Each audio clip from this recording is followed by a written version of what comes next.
Hello everyone, we're from group 11 and we're going to present about pragmatics.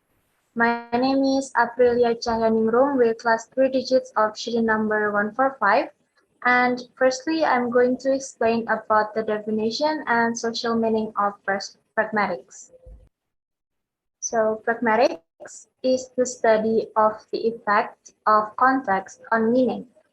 It is about the practical of language, which includes the study of how people use language to establish their identities through social meaning, to express their emotions through effective meaning, to perform speech acts with performative sentences, and to carry on conversations with others.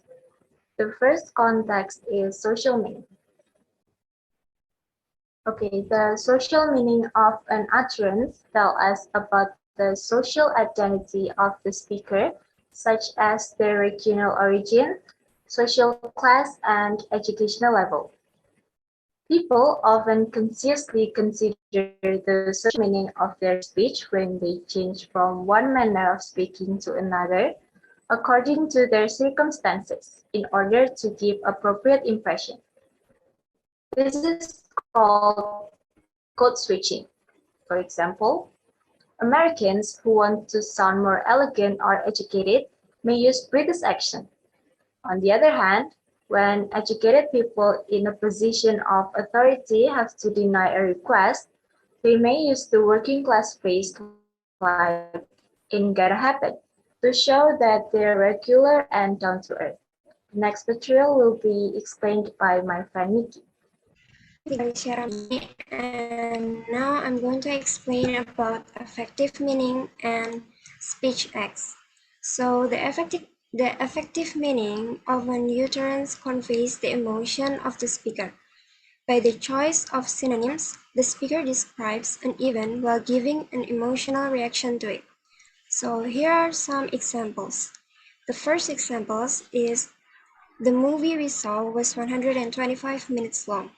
In this sentence, the speakers give neutral emotions. And in the second sentence, we sat through a movie that was more than 2 hours long. We know that the speakers feel bored or not enjoying the movie. And the last one is the movie seemed to be over in a flash even though it was actually more than 2 hours long. And here we know that the speakers feel enjoying the movie. Let's consider with the following sentence. Person A killed person B. The vicious murderer aimed the gun and shot the innocent victim. The hero triumphed over the feeling. These sentences are a statement of fact that is modified to give more information, but also express the attitude of the speaker about the accident. Next, I'm going to explain about speech acts. The force of language is the power of language to affect and create the social world of the speaker. Speech acts are actions performed by a utterance such as daring, questioning, or betting. This sentence has to be said in a correct context. The examples are, I quit, I promise to do it, I bet you $100, I warn you to stay away from the edge of the cliff. This sentence not only convey information but also perform some acts. Performative sentence can also perform in the act of requesting information as in the question or ordering. Okay, my name is Ramadhan Wijayanto and my last number is 148. And I will explain about discourse analysis. Discourse analysis is the process of discovering the rules that govern a series of concerned utterance, such as conversation, story, lecture, or any other communication event. Like the example is once upon a time, there was a princess who was very sad. You see, when the princess was born, an evil witch cast a spell. The spell could only be broken by the evil witch. if the princess did as she was told. There is new information and old information. The new information is information that speaker believe is being introduced to the listener for the first time. It must be identified by the article a or an. However, the second time these items are mentioned, they are considered old information and must be preceded by the article. Even in an informal discourse, such as a casual conversation, we distinguish between new information and old information. And pronouns are one of the categories of word that exhibit taxis, a property of word that shift reference, that change meaning according to the context. Pronouns are dictic in that they change meaning according to the rule of discourse. For example, like Richard say, I have a lot of work to do. Do you? Yes, I do. Richard does Bill have a lot to do? And it say yes, it does. And when Richard used the word I, the meaning of the word is Richard. But when he used the same word, it means ed.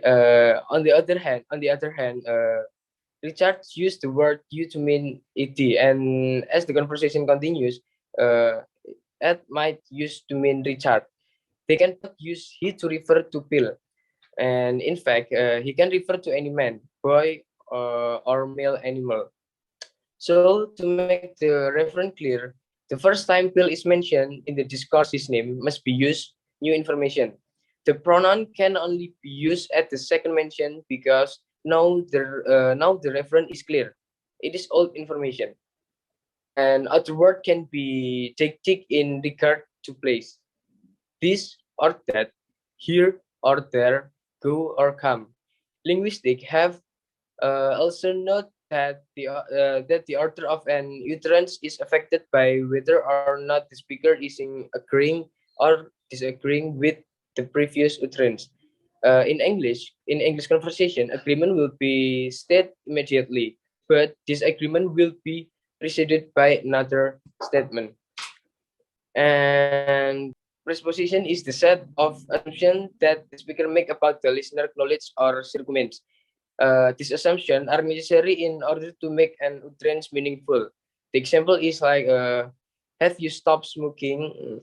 And the perception is that the person referred to by the word you smoke in the past, and the speaker of the sentence know it. Furthermore, the question presupposes that the speaker does not know if the person referred to by the word you has continued to smoke. Discourse markers are words that are not with a grammatical part of the sentence, but are used by speaker to begin a conversational turn or to indicate their attitude. Some common discourse markers are all well known then and you know. However, more distinctive discourse markers can vary by the speaker age, gender, education, and geographic region. For example, in conversation, Australians often use the discourse maker like yeah, no, and scientists a turn with so, and American teenage girl often start a turn with. Okay, next we have greetings ritual. Greetings ritual are special kind of discourse that are not all important for the information they convey, but are important for their social function. The words that are used vary from one culture to another, but are not to be interpreted literally. The cultural expectations surrounding that ritual vary from one society to another. For example, English speakers greet each other with such action as hello, how are you? Fine, how about you? Hebrew and Arabic speakers greet each other with peace to you and to you, peace. Chinese speakers greet each other with have you eaten or have you dinner yet? And in each culture, greeting ritual are accompanied by specific nonverbal behaviors, such as shaking right hands, bowing, patting the shoulder, hugging, kissing, smiling, making eye contact, or averting the gaze. Okay, but in many cultures, a simple two-utterance exchange is not sufficient to complete the ritual. For example, in Senegal, greeting must include an introduction, such as good afternoon or salam alaikum, and a recitation of each person's full name several times. And in the Western Apache, greet each other with silence. In their culture, people meeting for the first time or reuniting after a period of separation remain silent, sometimes for minutes, sometimes for days or months, until they are sufficiently comfortable with each other to talk. Despite the different referential meaning of these greeting sentences and different form of greeting ritual, they all serve the same function, and that is social interaction. Okay, next we have maxim of conversation. The maxim of conversation are the cultural expectation that guide people when they are conversing. They are based on cooperative principle, which assumes that each person is trying in good faith to communicate and understand. The following are of conversational maxim in English, like quantity. You just say neither more nor less than is required. Quality. Just say only what you believe to be the truth. Relevance. Say only that is appropriate for the topic. And the last manner, be brief, concise, and clear. When English speaker exchange greeting, the content of the greeting doesn't change of one of the speaker is sick or upset. It's like if someone greetings other, they said, hi, how are you? And fine, how are you? And fine.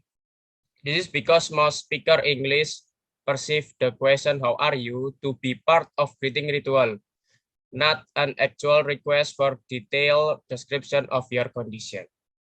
Okay, next will be explained by my friend Relly. Right. So now we got in the other maxims conversation. My name is Abdillah Praditya, and I would like to present about other maxim of conversation. The first one is maxim of quantity. The rules are make your contribution as informative as is required, and then say neither more nor less than it's required. For example, like, where did you go? Out. What did you do? Nothing. The maxim of quantity asks the son to react by describing where he went, like the mall, movies, a friend house, and what he did, like bought some clothes, saw a particular movie, socialize with friends. We interpret the responses to have the affective meaning, like leave me alone, please don't snoop on my personal affairs, because the son is mature enough to understand the rules of conversation and intentionally breaks them. And then the second is maxim of quality. The rules are do not say what you believe to be false and say only what you believe to be the truth. For example, like, what time is it? It's 11 p.m. In this conversation, the maximum of quality was that you are being truthful in your ignorance of the time, and your friend is being truthful in giving reliable information. But it is therefore a violation of maxim quality for you to reply like, no, it isn't. It's actually 10 p.m. It's absolutely forbidden because you had the information all along. It is also a violation of the maximum of quality if the person giving you their information has no access to a clock and knows that the information is not reliable. Next is the maximum of relevance. The rules are say things that are relevant to the topic under discussion and prevents random, incoherent conversation lacking continuity, makes it possible to understand conversation. For example, on outdoors, a comment on the weather may be a conversation starter such as hot enough for you, but indoors, comment like, well, it's hot in here. And then, brr, I better keep my coat on. It can be interpreted according to the maximum of relevance as a request for air conditioning, heating, closing the door, opening a window, whatever would be relevant to the situation. And then maximum of manner. The rules are be brief, concise, and clear. The maximum of manner requires the speaker to speak orderly and clearly in the order to avoid ambiguity and confusion. For example, like, what did you think of that movie? I love the creative storyline. The ending was really a surprise. But there is a violation like the culture of the classroom allows the teacher to ask rhetorical questions of the class. Everyone understands that the teacher already knows the answer to the questions. That their purpose is to further discussion. Therefore, the maximum quality has not been violated. However, occasionally, students violate the maximum manner, especially as it applies to brevity and clarity by giving an overly long reply in order to show off to the classmate and teacher. Like, what is culture? It's the learn of behavior, custom, and values of society that the people in the society used to deal with each other and with their environment. It's passed from one generation to the next by parents, family members, and teachers, etc. Next. And then cross-cultural maxim of conversation. The maxim of conversation are different in other cultures. The maxim of manner is particularly variable from one culture to another. For example, like in the Middle East, when food is ordered, the maxim of manner requires that the guest politely refuse the offer several times and the host repeat the offer several times before it's accepted. In Japan, the concept of enryo, meaning restraint or reserve, requires that the speaker practice a kind of verbal reticence in approaching a topic of conversation, especially when giving a negative answer. There are specific forms of Japanese verbs that allow the speaker to admire an offer but decline it. The phrase of enryoshimasu is approximately equivalent to the English phrase like, I would love it, but I can't. Next. And the last, cross-cultural pragmatics. Sometimes a sentence that is intended as a speech act can be misunderstood. For example, like a French linguist, Jack Moxler, described an incident that happened to him when he was invited to give a lecture at university in Morocco. His plane was landing about 60 miles from the university, so he emailed his contact like, can you tell me how to get from the airport to Rabat? She replied like, you can take the train at the airport with a change at Ains bus station and you arrive at the Rabat downtown station. However, Musler goes on to explain that native French speakers use indirect requests and rely on the listener to infer the relevance to respond not with information but with action. When he realized that his polite indirect request had not been understood, he emailed back like, I don't know Morocco. I have no time to plan my trip. Can you please come pick me up? And at the airport, she replied like, someone will come and pick you up at the airport. His conclusion is that the members of different cultures learn to interpret statements differently as a part of enculturation processes. So next. Okay, thank you for your attention. Have a great day ahead.